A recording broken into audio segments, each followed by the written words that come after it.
Hey guys, Sean Nalawani here of SeanNal.com and BodyTransformationTruth.com, and in this video I want to talk a little bit about progressive overload and how often you should be increasing the weights on your exercises over time.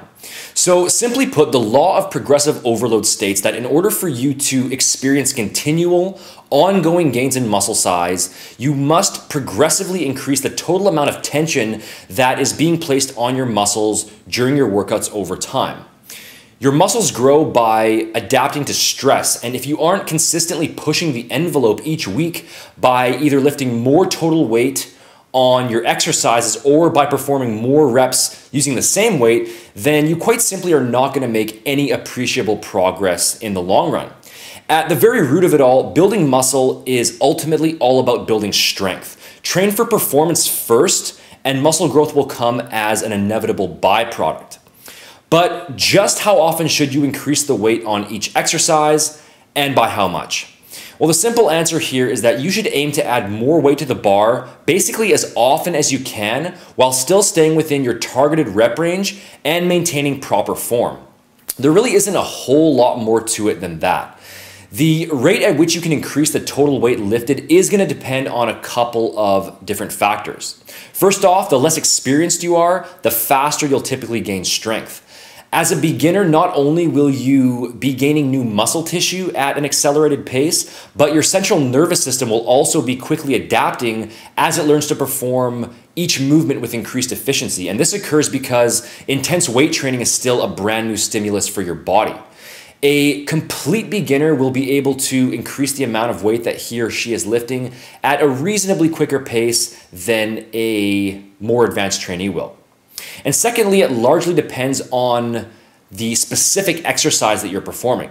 Naturally, the more muscles that an individual exercise uses, the faster you're going to be able to add weight to that exercise. A big compound lift, such as a deadlift, which involves your quads, your glutes, your hamstrings, spinal erectors, lats, traps, etc., that lift presents a far greater opportunity for total strength increases in comparison to, say, a tricep press down. Now, there really is no exact protocol here, but the overall guideline that I would give is this. Number one, focus on increasing the total number of reps that you can perform with a given weight until you're able to hit the upper end of your targeted rep range with that specific weight. So if your targeted rep range is 5 to 7, wait until you can perform 7 clean reps with a given weight before adding more. And secondly, once you reach the upper end of your targeted rep range with a specific weight, go ahead and increase the weight on the following workout. So for smaller isolation lifts, a typical increase would be somewhere between 2.5 to 5 pounds. And on larger compound lifts, it could be anywhere from 5 to 15 pounds. Again, though, this highly depends on the specific exercise. Even amongst individual compound lifts, it can still vary quite a bit. Adding 15 pounds to a leg press is not a huge amount, whereas adding 15 pounds to an overhead press is quite a large jump, and 5 pounds would likely be more appropriate for that lift. Much of this will ultimately just come down to gaining more experience as you get a feel for each movement and learn how your body responds. Also note that you don't necessarily have to use the same weight across all of your sets for a given exercise. If you were performing 4 sets of bench presses and you could only squeeze out 5 reps on your first 2 sets with a given weight, then you could go ahead and decrease the weight on the following 2 sets to ensure that you still stay within your targeted rep range. So once again, my basic recommendation here is to simply add more weight to the bar as often as you can while staying within your set rep range and maintaining perfect form. And this will usually entail a total weight increase roughly every 1 to 3 weeks in most cases.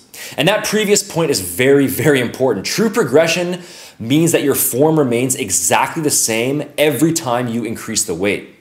If your range of motion begins shortening, you start using excessive momentum, your rep speed increases, and or your technique just gets downright sloppy, then you're simply adding weight at too fast a pace. Building muscle is not a sprint, it's a marathon, so keep your ego in check, take your time, and focus on gradually increasing the weight while maintaining perfect technique at all times. Not only is lifting heavier weights with inferior form not going to help you gain muscle at a faster rate, but it's also going to increase your chances for injury as well.